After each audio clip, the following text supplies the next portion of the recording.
ستړي مه شئ ملګرو، هیله لرم چې روغ جوړ به یاست ټول.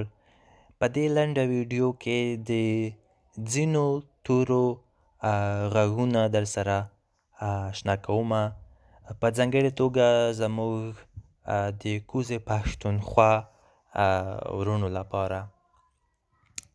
دا یوازې د غږونو ویډیو ده، د کارونې چې دا څنګه کاریږي په دې اړه نه ده. نو دغه هی باندې چې حمزه راشي، د دې اصلي غږ چې دی دا ځې ده. زه یو ځل بیا تکراروم، ځې ځې، لکه دال او زې یا په انګریزۍ کې ډي او زیټ چې یو ځای سره ووایې نو د ځې غږ ورکوي، لکه ځان، ځای. او دا بله چې ده، دا یو ټکی چې لري دا نورماله یا عادي زې ده، زې، یعنې ز، لکه ډمبرې یا مچۍ چې زړېږي نو ز کوي که نه، یعنې لومړی ځې او د بله زې. ځې او زې ډېر توپیر لري. اوس راځو دغو دوو تورو ته. د لومړی چې دی درې ټکي پورته لري، دا څې ده، څې، لکه څنګه، څوک یا څه، لکه تی او سین چې یو ځای سره ووایې یا په انګریزۍ کې ټي او اس نو د څې غږ ورکوي.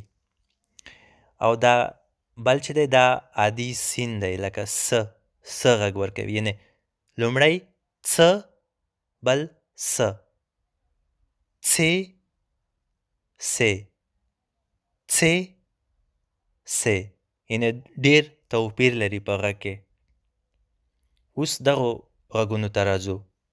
دا لومړی چې ده دا ری باندې چې پورته ټکی دی او لاندې ټکی دی، دا یو ډېر ځانګړی غږ دی په پښتو کې. په انګریزۍ کې ورته توری نه لرو، خو د نړیوالو غږونو په تورو کې ورته دغه توری شته. د دې غږ چې دی دا د غین او ګاپ ترمنځ یو بیل غږ دی. لکه د دې اصلي غږ چې دی غې غې غې، لکه موږ یا کیږي یا غلی، یعنې غې، یعنې د غین او ګاپ ترمنځ یو ځانګړی غږ دی.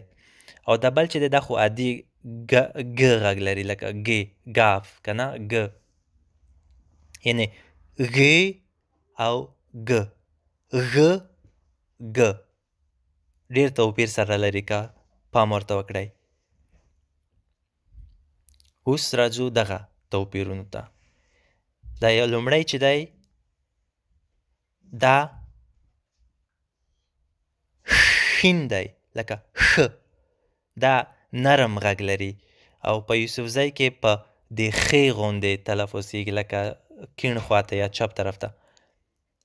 دا شین دی، ښ، نرم غږ لري. او د بل دا ښې چې دا د ځیږ غږ لري، یعنې ښ، یعنې